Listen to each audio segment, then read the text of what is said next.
उस दिन आपके क्षेत्र की ही सांसद श्रीमती नवनीत जी राणा जी ने एक बात कही थी, आपके स्मरण में होगा। जिस दिन शिंदे जी आए थे उस दिन की बात,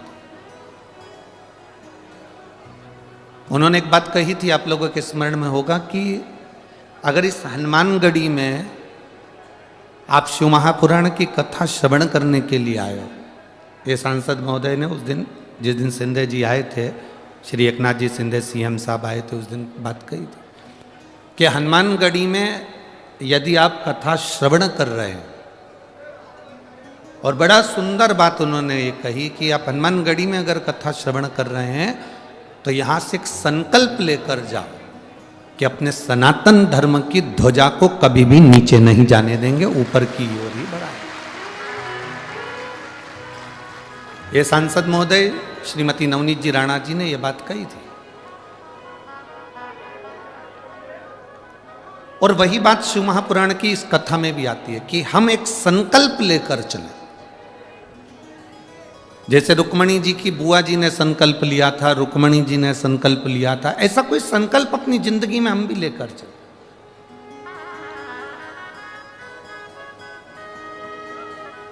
बचपन में बच्चे के पांव चंचल होते हैं, बोलो सही है कि गलत है? जितने बैठे हो सब बोलो सही है। बच्चे के पांव चंचल होते हैं, माँ बिठाती है वो उड़ जाता है, माँ बिठाती है वो उड़ जाता है, माँ कहती उधर जा वो इधर आता है, माँ कहती वो कर वो वहाँ चले जाता है। बचपन में बच्चे के पांव चंचल होते हैं, जवानी में व्यक्ति का रोम रोम चंचल होता है। बचपन में पांव चंचल है, जवानी में रोम रोम चंचल है, और बुढ़ापा जब आता है तो उस बुढ़ापे में व्यक्ति की जीवान चंचल हो जाती है। जब बुढ़ापा आता है तो व्यक्ति की जिह्वा चंचल हो जाती है। शिव महापुराण की कथा एक बड़ी सुंदर बात कहती है कि बचपन में पांव चंचल होंगे चल जाएगा, जवानी में रोम रोम चंचल होगा चल जाएगा, पर बुढ़ापे में जो जीवान चंचल हो जाती है, किसी को भी कुछ भी कह देना, अपशब्द बोल देना, ताने दे देना, बहू को कुछ कह दिया, सास को कुछ कह दिया, रिश्तों को कुछ कह दिया, नातों को कुछ कह दिया। बुढ़ापे में क्या तुम्हारे पास में हो कि तुम्हारे को तुम्हारे घर के बच्चे तुम्हें पूछेंगे? बुढ़ापे में वो कौन सी दौलत तुम्हारे पास में होना चाहिए कि तुम्हारी बहुएं तुम्हें पूछेंगी? बुढ़ापे में वो कौन सी दौलत तुम्हारे पास में होना चाहिए कि तुम्हारे रिश्तेदार भी तुमको सम्मान देंगे? बुढ़ापे में वो कौन सी दौलत तुम्हारे पास में होना चाहिए कि तुम्हारी समाज के लोग भी तुम्हारा सम्मान करेंगे? बुढ़ापे में वो कौन सी दौलत, कौन सा वैभव, कौन सा धन तुम्हारे पास में होना चाहिए कि तुम्हारे पड़ोसी भी तुमको 2 रोटी दे देंगे? बुढ़ापे का परम धन है, बुढ़ापे की परम दौलत है तुम्हारा मौन रहना, चुप रहना। जितने चुप रहोगे उतने पूजे जाओगे। पर हमारी आदत बड़ी बुरी है ना महाराज जी, हम खाए बिना रह जाएं। पर ये देखो, मैं तो बोला ही नहीं, उससे पहले तुम बोल दिए। दिक्कत तो यही है ना, तकलीफ तो यही अड़ी पुड़ी है कि खाया बिना रह जाऊं पर बोला बिना नहीं रह सकती। मैं बोलूंगी तो सही। और पुरुष जो होते हैं ना, ये मेरे जितने जीजा बैठे हैं ना, ये पुरुष तो एक बार सोच लेते हैं, हाँ क्या बोलना जान दे, पर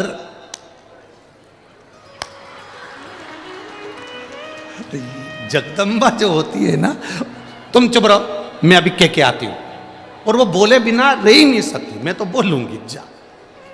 अब वो कह रहा है, मम्मी है, माँ है, आई है, बाबूजी है, पिताजी है, नहीं मैं बोल के, अरे मेरा भाई है तो तुम चुप रहो, मैं अब भी बोल के आता हूं। वो तो झट झट झट झट झट वो बोला आदि कमरिया पे साड़ी, और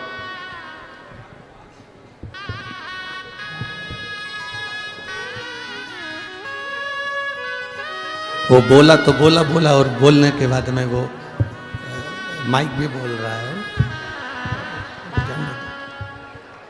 वो बोल के वो जाए।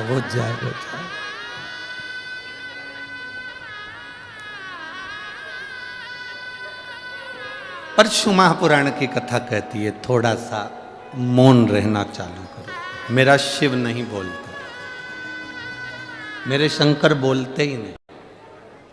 कर्पूरम करुणावतारम संसार सारम बुझे।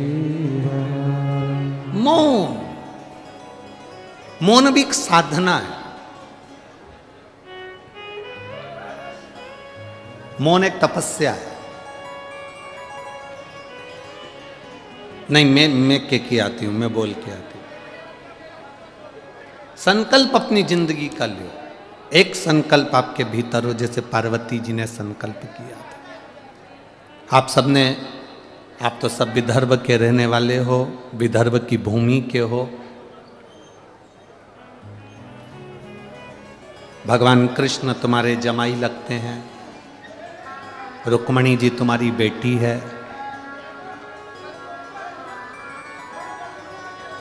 तुम सबका समधियाना, समधी परिवार द्वारका, मथुरा, वृंदावन और अयोध्या, ये सब तुम्हारे समधियों का घर है। तो आप लोगों को तो वैसे ही थोड़ा सा गर्व ज़्यादा होना चाहिए कि हमारे समधी। अरे किसी की कलेक्टर से पहचान होती है ना, तो वो बहुत रुआब दिखाता है। बोलो सही है कि गलत है? किसी की मिनिस्टर से पहचान होती है ना, वो भी बड़ा रुआब दिखाता है। किसी की सांसद जी से हो, विधायक जी से हो, कमिश्नर जी से हो, तो बड़े रुआब दिखाते हैं। तुम हमें जानते नहीं, हम उनको पहचानते हैं। बड़े रुआब दिखाते हैं। आपको भी डरने की बात नहीं है रे विदर्भ वालों, तुम भी अच्छे से रुआब दिखा सकते हो। पहचानता नहीं, हमारा जमाई लगता है कृष्ण, तो मुझे जानते नहीं हो। कृष्ण मेरा जमाई है, हमारे विदर्भ की बेटी भी आई है। और किसकी बात करो? अवध की, अयोध्या की। अयोध्या के राजा राम अयोध्या में बैठ रहे हैं 22 तारीख को, परंतु सबसे ज़्यादा खुशी तो हम विदर्भ वालों को है। उसका कारण है कि हमारा समधियाना आज सुख में हो रहा है, आनंद में हो रहा है। ये सुख है, ये एक आनंद की अनुभूति है। एक प्रश्न एक कोई बच्ची ने किया है। एक तो यहाँ विदर्भ में कथा करने आए हैं, तो प्रश्न बहुत सारे आए हैं और सब आड़े टेढ़े आए हैं, एक भी लक्षण का नहीं आया। एक आध प्रश्न अगर दमदारी, परंतु जो भी आए ठीक है। प्रश्न देखिए, प्रिया बोरा से,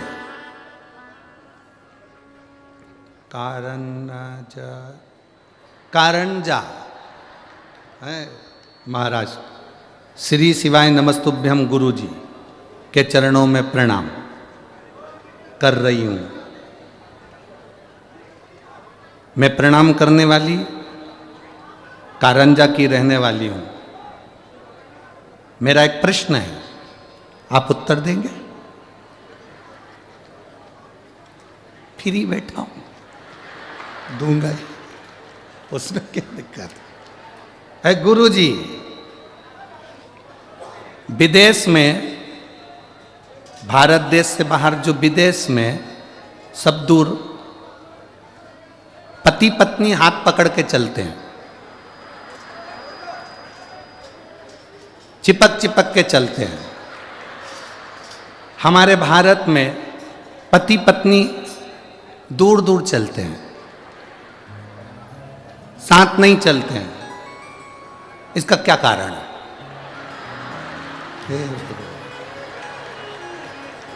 कहाँ है? कहीं बैठी है क्या प्रिया बोरा से, कारंजा महाराष्ट्र? कहीं बैठी हो तो हाथ हिलाना। बहुत अब ये मैं कैसे बता सकता, पर इतना जरूर है, ये निश्चित है।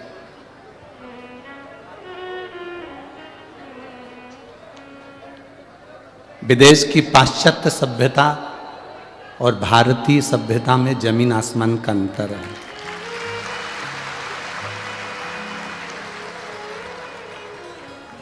विदेश की पाश्चात्य सभ्यता और भारतीय सभ्यता में, भारतीय संस्कृति में और विदेश की संस्कृति में जमीन आसमान का अंतर है। आपने पूछा विदेश में पति पत्नी हाथ पकड़ के चलते हैं, चिपक चिपक कर चलते हैं। हमारे भारत देश में पति पत्नी दूर दूर चलते हैं। इसका क्या कारण है? इसका मेरी बेटी प्रिया बोरा से, कारंजा महाराष्ट्र से, इसका केवल एक कारण है, भारतीय सभ्यता में और पाश्चात्य सभ्यता में जमीन आसमान का अंतर है। पाश्चात्य सभ्यता में पति को डर रहता है कि ये कहीं दूसरे को देखकर भाग नहीं जाए, इसलिए हाथ पकड़ के चलते, चिपक चिपक के चलते हैं। हमारी भारतीय सभ्यता में जब 7 फेरे डल जाते हैं तो इन दोनों को तब विश्वास पक्का हो जाता है, कहीं पे भी जाए भागेगी नहीं। कहाँ जाए? अब जब विश्वास पक्का हो गया कि भारतीय सभ्यता में 7 फेरे डल गए, विश्वास पक्का हो गया, ना पति कहीं जाएगा ना पत्नी कहीं जाएगी। इसलिए हमारे भारतीय सभ्यता के अंतर्गत लोग पति पत्नी चलते हैं तो दूर दूर चलते हैं, उन्हें बेफिक्र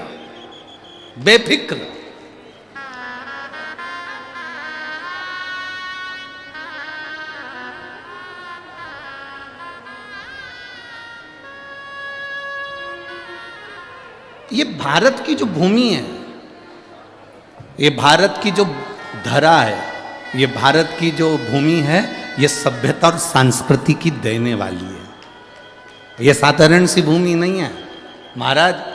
विदेश में कोई मरता है तो उसको एक्सपायर कहते हैं, विदेश में मर गए डेड बॉडी कहते हैं, पर भारत में कहीं का बेवड़ा भी मर जाता है तो स्वर्गवासी कहते हैं।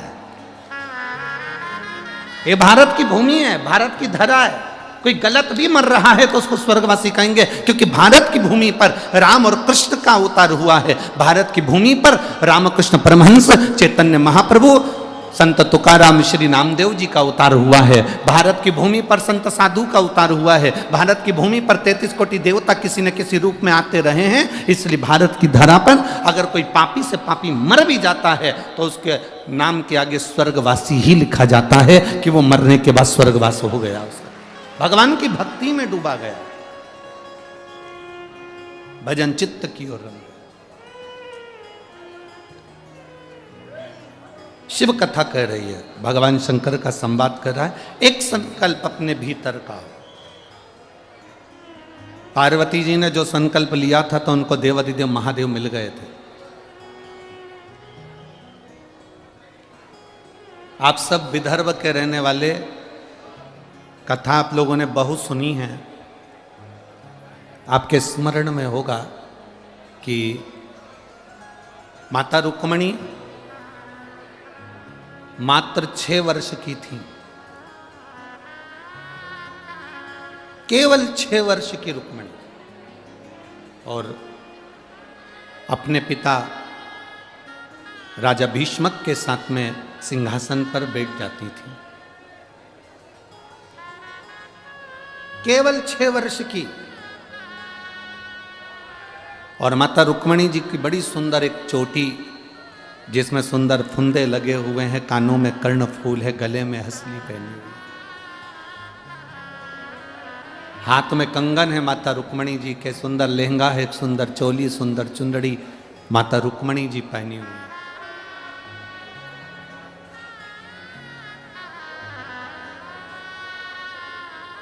कौंडल्यपुर की रहने वाली, विदर्भ की पवित्र भूमि पर निवास करने वाली माता रुक्मणी जी पूरे कौंडल्यपुर में एक शोभायमान,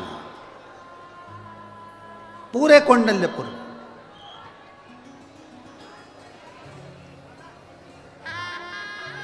उनकी छठा विरल 6 वर्ष की दौड़कर अपने पिताजी के सिंहासन पर चढ़कर बैठ जाती।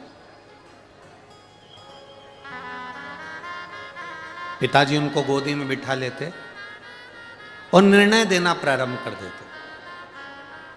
अब जितने भी वहां पर लोग आते, जो सभा में जितने भी आते, राजा भीष्मक की सभा में जितने भी बैठते, उनसे जब बात चालू होती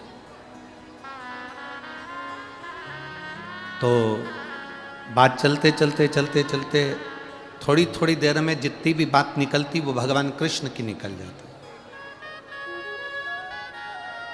थोड़ी थोड़ी देर में बात निकलती और भगवान कृष्ण की बात चालू हो जाती।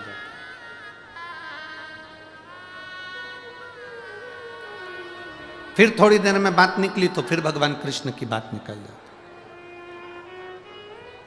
अब जो भगवान कृष्ण की बात निकलती कि भगवान कृष्ण ने पूतना को मार दिया, भगवान कृष्ण ने तृणावत को मार दिया, भगवान कृष्ण ने अगासुर बकासुर को मार दिया, भगवान कृष्ण ने यह कर दिया, वो जो संवाद था वो रुक्मणी जी के कानों में चले जाता था। वो जो संवाद था वो रुक्मणी जी के कानों में बार बार जा रहा है। रुक्मणी जी के कर्णों में वो संवाद जा रहा है कि भगवान कृष्ण ने ये करा, भगवान कृष्ण ने वो करा, भगवान कृष्ण ने ये लीला करी, भगवान कृष्ण ने वो लीला करी। रुक्मणी जी के दिल में भगवान कृष्ण के प्रति प्रेम जागृत हो गया।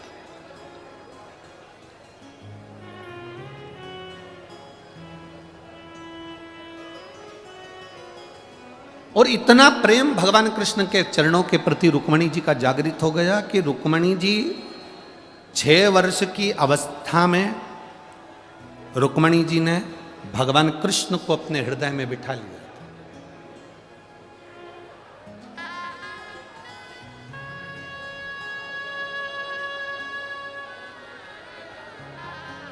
आज आप लोगों से एक बात पूछें, सब उत्तर दोगे क्या? बोलो बोलो, जम के बोलो, जो दोगे। रुक्मणी जी का विवाह भगवान कृष्ण के साथ कितनी बार हुआ?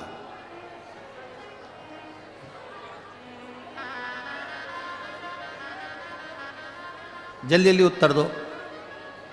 रुक्मणी जी का विवाह भगवान कृष्ण के साथ कितनी बार हुआ? शिव महापुराण की कथा वर्णन करती है कि भगवान कृष्ण के साथ रुक्मणी जी का विवाह 4 बार हुआ है। कितनी बार हुआ है? 4 बार। और आप विदर्भ के रहने वाले हो, आपको ये बात मालूम होना चाहिए कि रुक्मणी जी का विवाह भगवान कृष्ण के साथ कितनी बार हुआ? कितनी बार हुआ? 4 बार। पहला, रुक्मणी जी जब 6 वर्ष की थी, सभा में बैठे हुए लोगों के मुख से भगवान कृष्ण का नाम सुन सुनकर रुक्मणी जी ने अपने मन से भगवान कृष्ण के साथ दिल से रुक्मणी जी ने फेरे लगा लिए थे कि कृष्ण आज से मेरे पति हैं और मैं कृष्ण की धर्म पत्नी हूं। कृष्ण मेरे पति हैं और मैं भगवान कृष्ण की धर्म पत्नी हूं। ये रुक्मणी जी ने भीतर से फेरे लगा लिए। 6 वर्ष की अवस्था में रुक्मणी जी भगवान कृष्ण को अपना पति बना लिया। इसको कहते हैं मानसिक विवाह, जो मन से करा गया। दूसरे नंबर का विवाह रुक्मणी जी ने जब पत्र लिखा, उस पत्र में 7 श्लोक लिखे। कितने श्लोक थे? 7। पत्र में 7 श्लोक लिखे। हर श्लोक को लिखते समय रुक्मणी जी ने अपनी बुद्धि से भगवान कृष्ण के साथ फेरे लगा लिए। पहला श्लोक लिखा रुक्मणी जी ने और कह दिया, मैं कृष्ण तुम्हारे को समर्पित हूं, मैं तुम्हें पाना चाहती हूं। 7 श्लोक से रुक्मणी जी ने भगवान कृष्ण से बुद्धि की भावर लगा ली। ये दूसरा विवाह हो। और जितने लोग आस्था से चैनल पर सुन रहे हैं, बड़े ध्यान से सुनना। रुक्मणी जी का तीसरा विवाह जगदम्बा के मंदिर से, जब रुक्मणी जी श्रृंगार कर कर जगदम्बा के मंदिर पर आई और भगवान कृष्ण उनको लेकर भागे, ये राक्षसी विवाह भगवान कृष्ण का रुक्मणी जी के साथ तीसरा विवाह हुआ।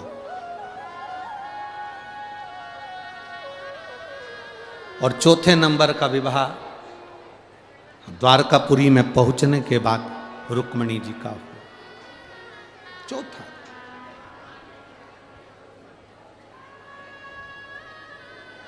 अर्थात रुक्मणी जी का चरित्र कह रहा है, रुक्मणी जी का संवाद कह रहा है कि बचपन रुक्मणी जी ने भगवान को दे दिया, जवानी रुक्मणी जी ने भगवान को दे दी, अधेड़ी रुक्मणी जी ने भगवान को दे दी, और वृद्धावस्था रुक्मणी जी ने भगवान को दे दी।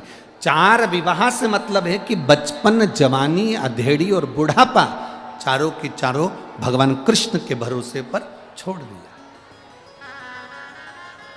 और बचपन खेल में खोया, जवानी नींद भर सोया, बुढ़ापा देख कर रोया, सिराने मौत हंसती। बचपन गया, जवानी गई भोग विलास में, अधेड़ी चली गई कमाने में,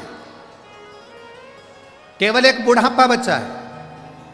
और वो भी अंतिम समय में कैसे भजन हो पाएगा। इस व्यासपीठ से पहले भी निवेदन कर, आज फिर आप लोगों से निवेदन करते हैं, फिर प्रार्थना करते हैं। एक भिखारी तुम्हारे दरवाजे पर मांगने आता है, मांगता है, तुम्हारे दरवाजे के बाहर जाकर रोटी पेट भर कर खाता। बोलो खाता है कि नहीं खाता? तुम दिन रात मेहनत करते हो, दिन रात दुकान पर काम करते हो, दिन रात फैक्ट्री में लगे रहते हो, दिन रात कमाने में लगे रहते हो, उसके बाद भी तुम समय पर भोजन नहीं कर पाते। पर भिखारी भीख मांगने के बाद भी समय पर भोजन कर लेता है, पर अच्छा सेठ भी समय पर भोजन नहीं कर पाता है।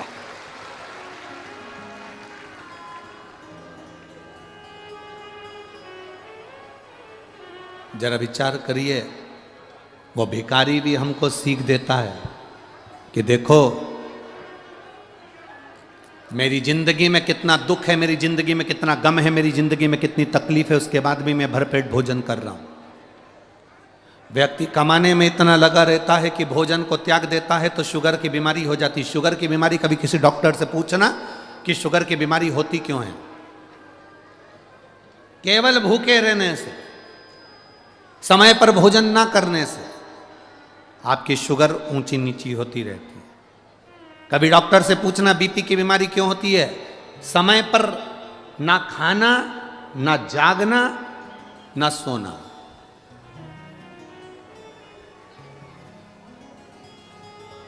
दुनिया का सबसे सुखी व्यक्ति कौन है? दुनिया का सबसे बड़ा करोड़पति कौन है? दुनिया का सबसे बड़ा सेठ कौन है? जिसके सोने वाले कमरे में, जिसके शयन कक्ष में, जिसके कमरे के अंदर, जिसके पलंग के पास में कोई दवाई या गोली नहीं है, वो दुनिया का सबसे बड़ा सेठ है। सोने से पहले 4 गोलियां खाना पड़ रही है। सोने से पहले नींद की गोली, बीपी की गोली, शुगर की गोली, इसकी गोली, उसकी गोली, रोज सोने से पहले 4 गोलियां खाना पड़ रही है। तो दुनिया के आप कितना भी आपने धन कमाया है, पर आप सेठ नहीं कहलाओगे। आप सेठ नहीं कहला सकते, क्योंकि प्रथम सुख निरोगी काया, द्वितीय सुख घर में माया। दुनिया का सबसे बड़ा सेठ वो है आपके पलंग के पास कोई दवाई नहीं, कोई गोली नहीं, सवेरे उठते हो आराम से, सोते भी आराम से हो, बस बिना गोली के भी आराम से मोबाइल बंद करा, सोए और नींद आ गई, समझ लेना कि दुनिया के सबसे बड़े सेठ तुम हो। तुम सो रहे हो, रात भर तुम्हारा दिमाग काम कर रहा है, रात भर वहां से पैसा आया कि नहीं आया, फैक्ट्री में काम हुआ कि नहीं हुआ, उसने ये काम करा कि नहीं करा, वहां से आने वाला था वो आया कि नहीं आया, उसने ये करा कि नहीं करा, रात भर जाग रहे हो, दिमाग तुम्हारा रात भर चल रहा है, तो तुम सेठ नहीं कहला सकते। फुल एंजॉय की जिंदगी जियो रे भाई। कोई भरोसा नहीं है कि अगला जन्म तुम्हारा कौन सा होगा और हमारा कौन सा होगा, किसको मालूम। फुल एंजॉय की जिंदगी जियो। भगवान ने जो दिया है उसको इतने खुश होकर जियो। अगर कम मिला, कम में जिंदगी अच्छी जियो, ज़्यादा मिला, ज़्यादा में जिंदगी अच्छी जियो। जैसा मिला, एक 10,000 रुपये महीना कमाने वाला भी अपनी पत्नी को रोज घुमाने चले जाता है। 10,000 रुपये कमाने वाला भी अपने पत्नी और बच्चों के साथ खिलखिला के हंस लेता है। और 1 करोड़ रुपये कमाने वाला भी दिन भर मुसद्दी लाल जैसा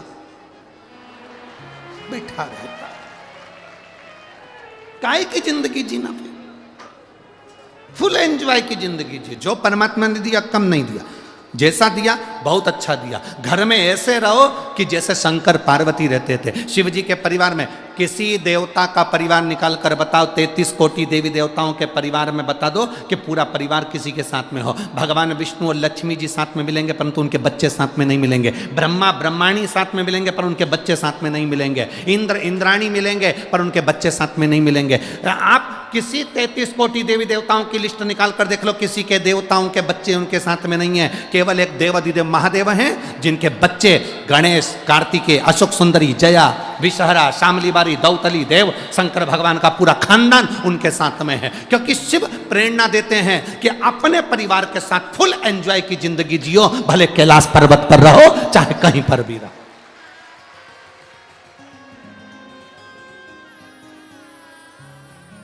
ये शिव प्रेरणा दे रहे हैं कि अपने जीवन को कितना खुश जीना, अपने को अपना जीवन कितना आनंदमय जीना, अपने को अपना जीवन कितना आनंदमय बनाना, ये अपने ऊपर निर्भर करता है।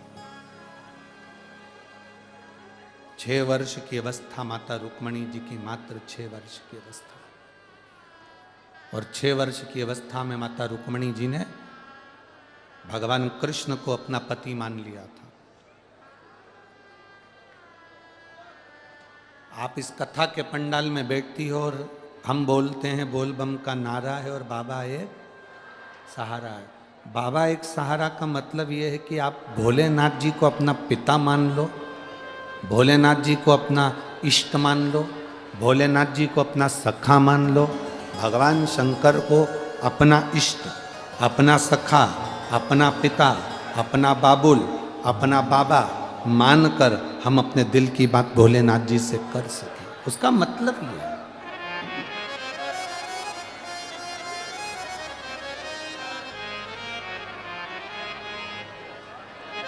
शिव कथा कह रहे, भगवान शंकर का संवाद कर, एक संबंध आप परमात्मा से जोड़ो, एक संबंध।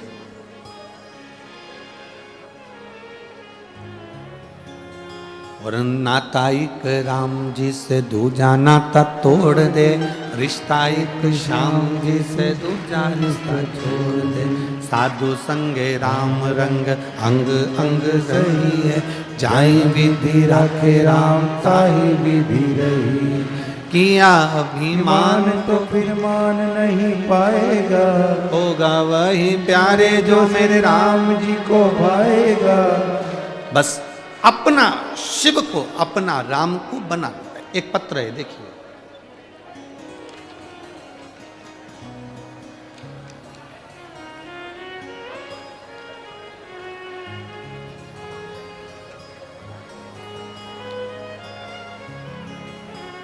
मिसो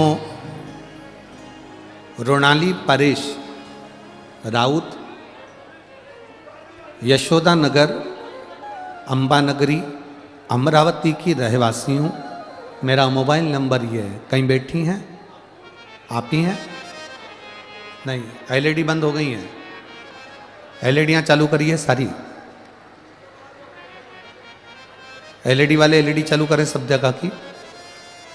मैं सो रोनाली परेश राउत, यशोदा नगर, अंबा नगरी, अमरावती की रहने वाली हूँ। मेरा मोबाइल नंबर ये। कहीं बैठी हो तो हाथ हिला सकती हैं।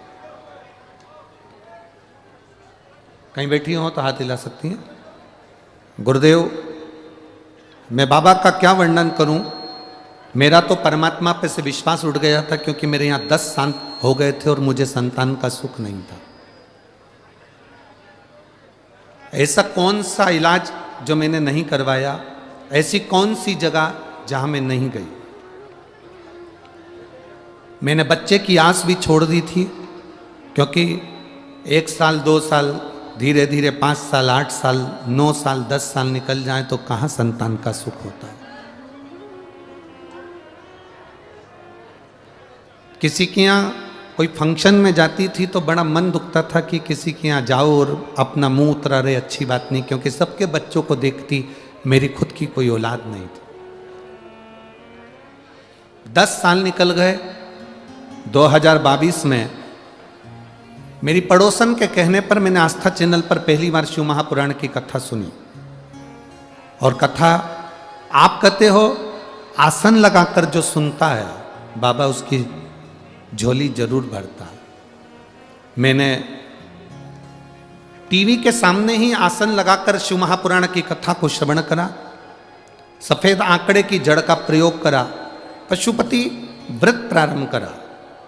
गुरुदेव करता करे ना कर सके, शिव करे सो होए, तीन लोक नो खंड में मेरे शिव से बड़ा ना कोई। आपने बहुत अच्छी लाइन लिखी है, जहां भी बैठे हो आपको बहुत बहुत साधुवाद। गुरुदेव कुछ समय के बाद फिर मेरी तबीयत खराब हुई।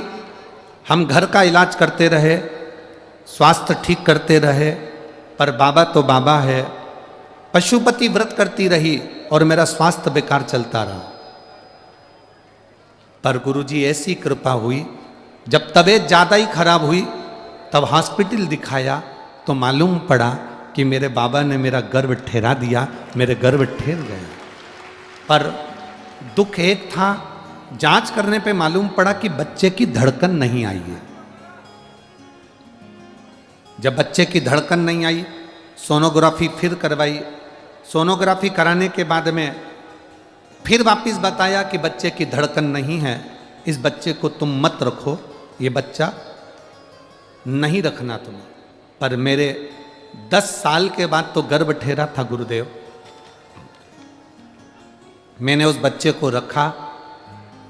धीरे धीरे करते करते जब सोनोग्राफी कराने जाते थे तब डर लगता, जाने का मन नहीं करता, तो कई सोनोग्राफी तो मैंने कराई नहीं।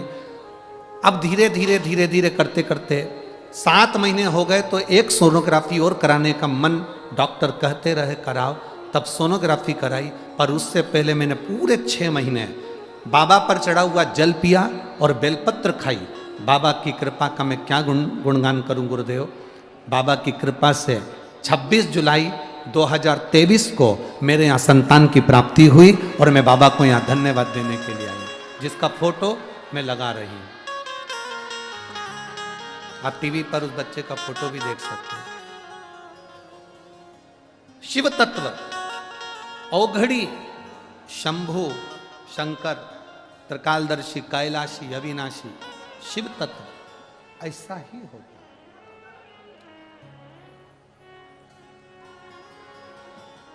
खाली न जाता कोई दर से तुम्हारे, खाली न जाता कोई दर से तुम्हारे, मैं भी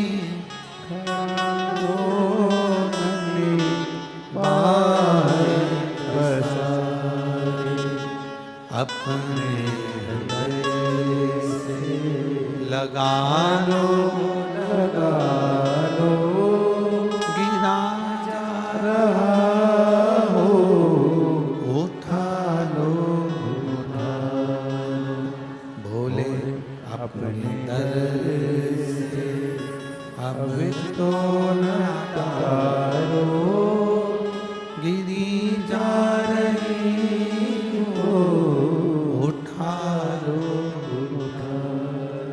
शिव कथा कर रही है। रुक्मणी जी ने 4 बार भगवान कृष्ण से विवाह कर लिया। पहला, अब आपको बताना है 4 बार के विवाह। पहला 6 वर्ष की अवस्था में, दूसरा बोलते जाओ जब पत्र लिखा तब, तीसरा जब भगवान कृष्ण रुक्मणी जी को हाथ पकड़कर गोदी में उठाकर रथ पर बिठाकर द्वारका ले गए तब, और चौथा द्वारकापुरी में पहुंचने के 4।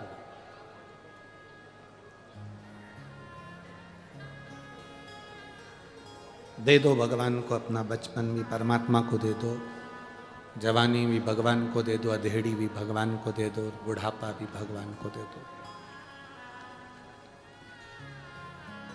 समर्पण, पूर्ण समर्पित।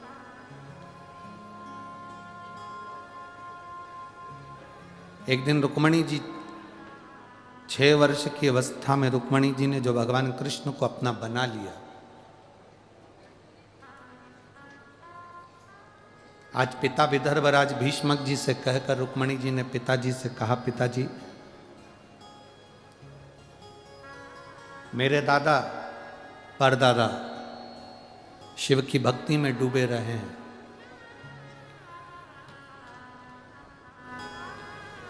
आखिर क्यों शंकर की भक्ति क्यों करी, दादा ने परदादा ने शिव की भक्ति क्यों करी। तब राजा भीष्मक ने, विदर्भराज भीष्मक ने कहा अपनी रुक्मणी से, रुक्मणी केवल एक देव ऐसे हैं जो बिना मांगे दे देते हैं।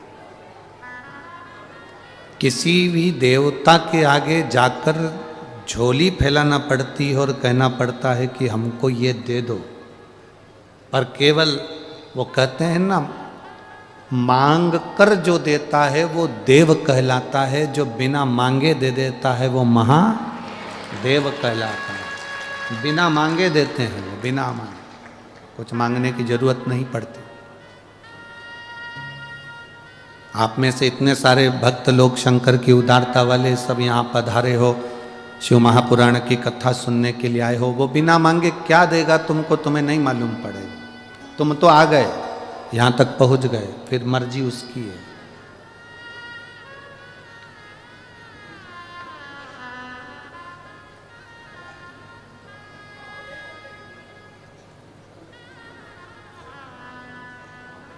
फिर उसकी मर्जी, वो क्या देगा क्या नहीं देगा, ये उसके ऊपर निर्भर करता है।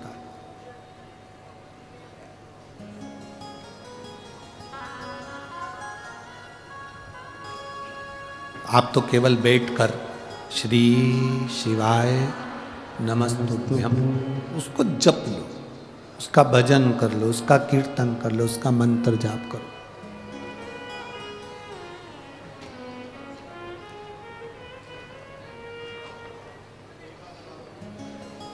माननीय विधायक जी आज कह रहे थे, श्री रवि जी राणा जी, कि गुरुदेव कल कुछ बुजुर्ग महिलाओं जा रही थी तो हमने अपनी गाड़ी में उनको बिठाकर यहाँ जब लेकर आ रहे थे तो हमने बुजुर्ग माताओं से, बूढ़ी बूढ़ी माताओं से पूछा कितनी उम्र है तुम्हारी, तो उन्होंने कहा 78 साल की उम्र है, 78। कितनी दूर गाड़ियां छोड़ रही हैं और तुम पैदल पैदल जा रही हो, कितनी परेशान हो जाओगी ना।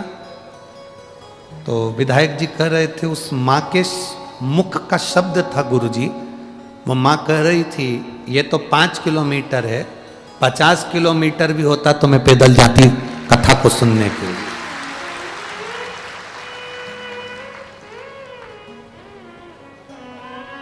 माननीय विधायक महोदय रवि जी राणा जी कह रहे थे, उसके चेहरे का तेज कह रहा था गुरुदेव कि उसके अंदर कितना बल है शिव के प्रति, कितना बल।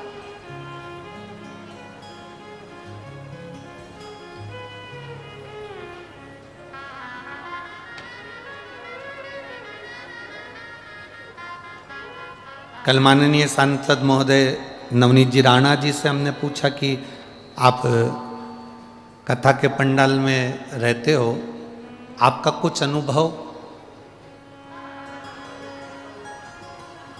आपका कुछ अनुभव।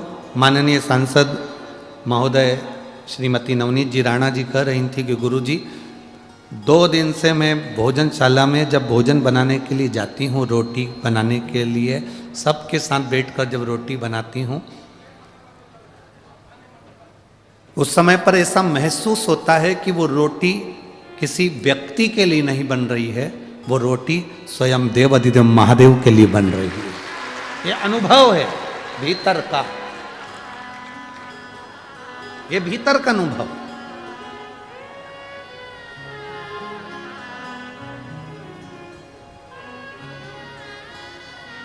शिव को जानना है तो शिव महापुराण की कथा में जाओ, शिव को जानने के लिए। आज रुक्मणी जी के हृदय में 6 वर्ष की रुक्मणी जी के हृदय में शंकर जी को जानने का भाव प्रकट हो गया। 6 वर्ष की रुक्मणी जी के हृदय में भगवान शंकर को जानने का एक भाव भीतर से प्रकट हुआ।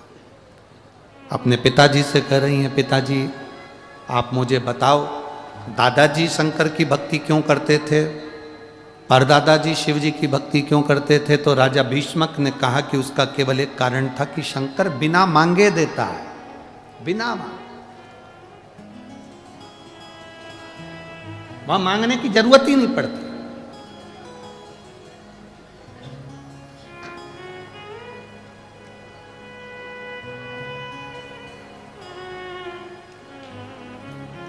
पीछे की एलईडियां चालू करवाइए उस वाले पंडालों की, और पीछे की आवाज भी बढ़ाइए। शिव बिना मांगे दे देने वाला। भगवान शंकर के दरवाजे पर जाकर मांगना नहीं पड़ता, वो स्वयं दे देता, स्वयं।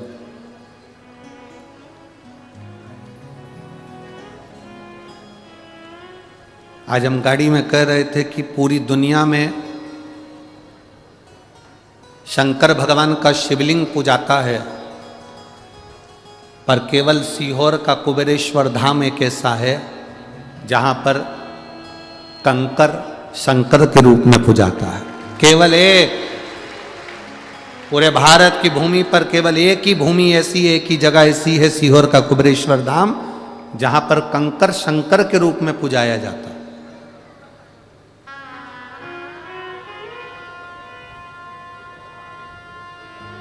शिव तत्व को जानने का मौका मिला है हमको, हमें शिव को पहचानने का मौका मिला। रुक्मणी जी कह रही हैं, आप बताओ। तो राजा भीष्मक ने कहा कि शिव जी से कुछ मांगना नहीं पड़ता, भोलेनाथ जी सब दे देते हैं, सब। भगवान देवाधिदेव महादेव सब दे देते हैं। अब रुक्मणी जी के अंदर खलबली उत्पन्न होने लगी। रुक्मणी जी के भीतर एक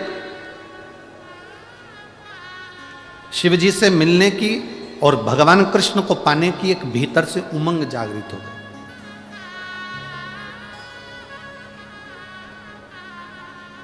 हमने कई बार कथाओं में कहा कि सुख और उम्र, आप लोगों ने कथाओं में सुना होगा, सुख और उम्र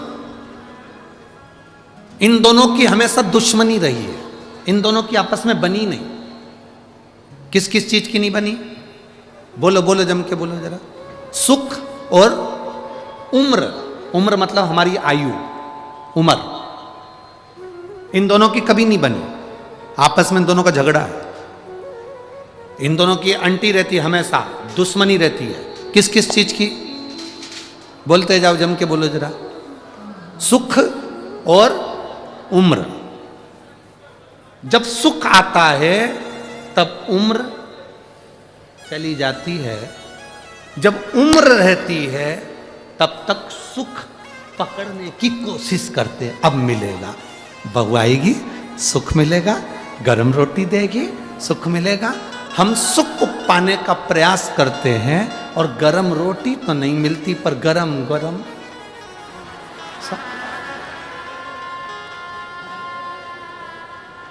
सुख और उम्र की हमेशा झगड़ा रहा है।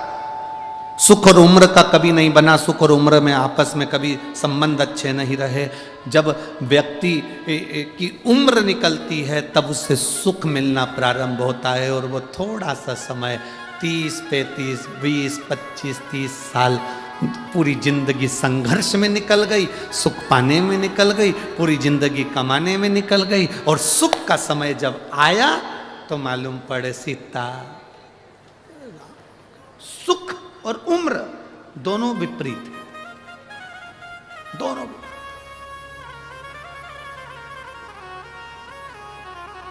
सुख पाने के चक्कर में दुनिया के लोगों की पूरी उम्र चली जाती है, और जब उम्र चली गई तब सुख मिला तो क्या फायदा। बोलो री जीजियो, सही है कि गलत है?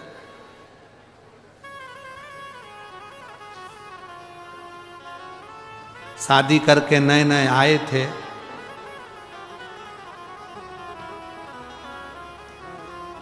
विवाह कर कर नए नए पधारे थे, अब नए नए तुम शादी कर कर आए थे, विवाह कर कर आए थे, तो जरा विचार करिएगा, पहला दूसरा तीसरा चौथा पांचवा छठा सातवां आठवां नवा 10वां करवा चौथ का व्रत पड़ा। सही मायने में बताओ, पति तुमको जब साड़ी दिलाता, पति तुमको जब रकम दिलाता तो अच्छा लगता कि नहीं लगता? अरे बोलो तो जम के जरा, लगता ना?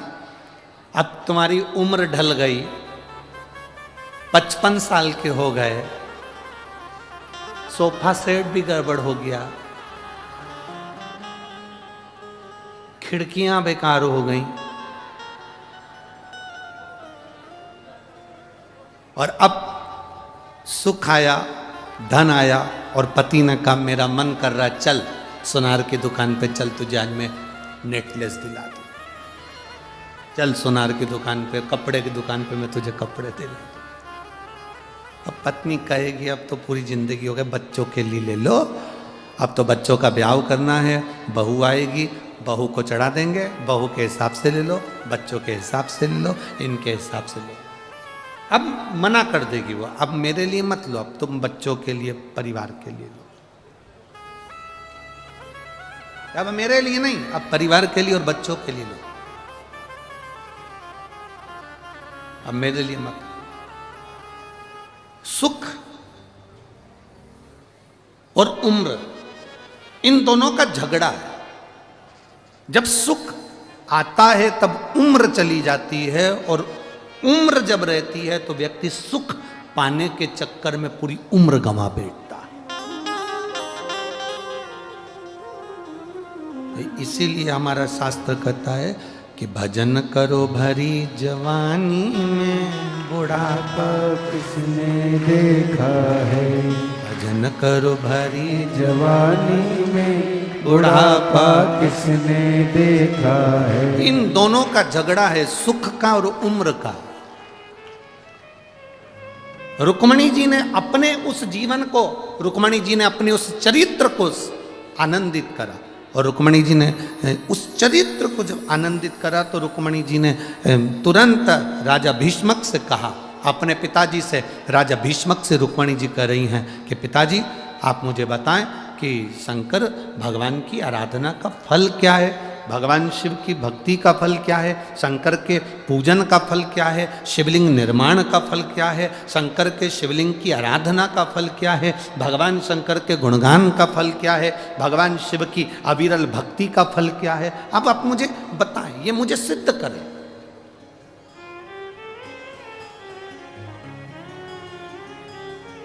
राजा भीष्मक ने कहा, रुक्मणी, शिव की अविरल भक्ति वो भक्ति है जिसमें मांगने के लिए आपको हाथ नहीं फैलाना पड़ेगा।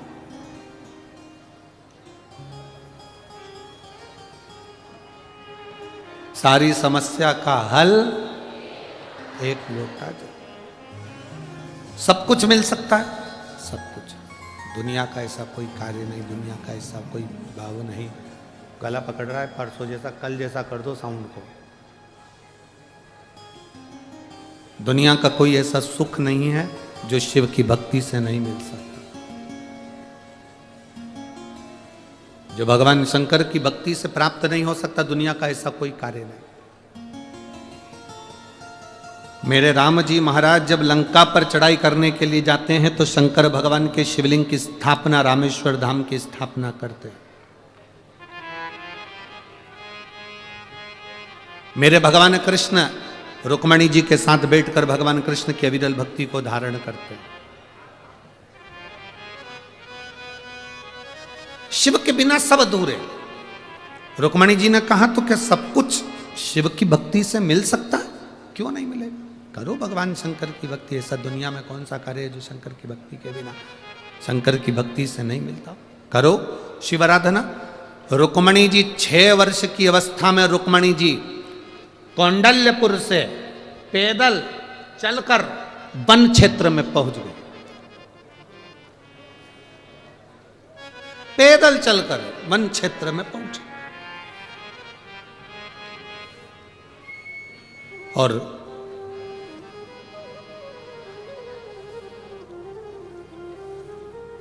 आज रुक्मणी जी ने विचार कर लिया कि अब तो मुझे शंकर के शिवलिंग की आराधना करना है, पूजन करना है। स्कंद पुराण में विदर्भ के अम्बेश्वर मंदिर का वर्णन आता है, अम्बेश्वर शिवलिंग का। जैसे अपन ने विदर्भ खंड को अगर पढ़ते हैं तो विदर्भ को अगर हम पढ़ते हैं तो विदर्भ को पढ़ने में कौंडल्यपुर का वर्णन आता है। आपको कुंडेश्वर महादेव का वर्णन अपन ने स्मरण किया। फिर अपन ने कथा में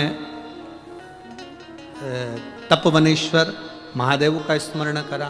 उसी तरह तीसरा जो वर्णन आया है अम्बेश्वर महादेव, जहां पर माता रुक्मणी स्वयं वन क्षेत्र में आ गई। कौंडल्यपुर को छोड़कर मां दौड़ती स्मरण करती अपनी सखियों के साथ वन क्षेत्र में पहुंच गई।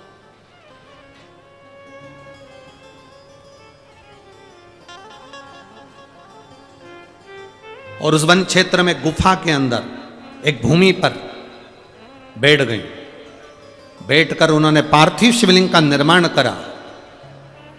नेत्र बंद कर कर केवल पार्थिव शिवलिंग का निर्माण करा। ना उस पे जल चढ़ाया, ना बेलपत्र चढ़ाई, ना फूल चढ़ाया, ना दूध चढ़ाया, ना कोई फल चढ़ाया।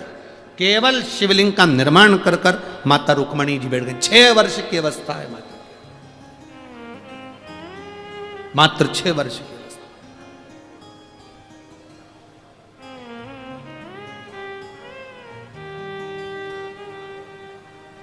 गुफाओं का मार्ग, वन क्षेत्र पूर्ण तरह से वन में ढका हुआ, भयंकर हिंसक पशु पक्षी, और मां बैठी है रुक्मणी 6 वर्ष की अवस्था। जैसे माता पार्वती जी ने तप किया था शिव जी को प्राप्त करने के लिए, रुक्मणी जी ने तप किया भगवान कृष्ण को प्राप्त करने के लिए, और वो भी शंकर का तप किया, शिव का तप।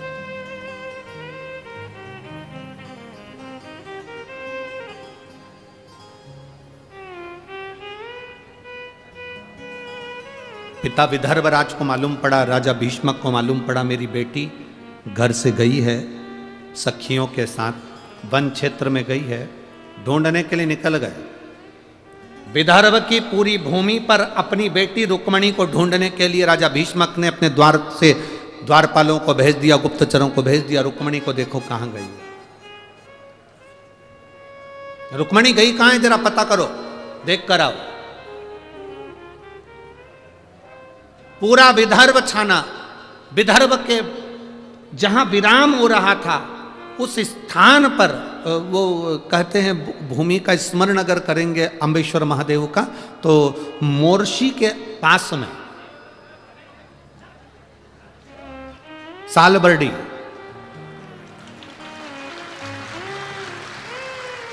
मोर्शी के पास में सालबर्डी, ये आज का नाम है, पुरातन नाम अम्बेश्वर महादेव। पुराना अगर स्मरण करेंगे तो वहाँ मोर्शी में ही पड़ेगा ना, मोर्शी के अंतर्गत ही आएगा। और जहाँ सालबर्डी आप लोग कहते हो, छोटा महादेव कहते हो, बड़ा महादेव कहते हो, जो भी कहते हो आपकी भाषा में, पर हमारी भाषा में अम्बेश्वर महादेव। जिस कथा का नाम माननीय सांसद महोदय नवनीत जी राणा जी ने, श्री रवि जी राणा जी ने इस कथा का जो नाम लिया, अम्बेश्वर अम्बा शिव महापुराण की कथा, इनका मूल लक्ष्य था कि पूरे विदर्भ क्षेत्र में जो हमारे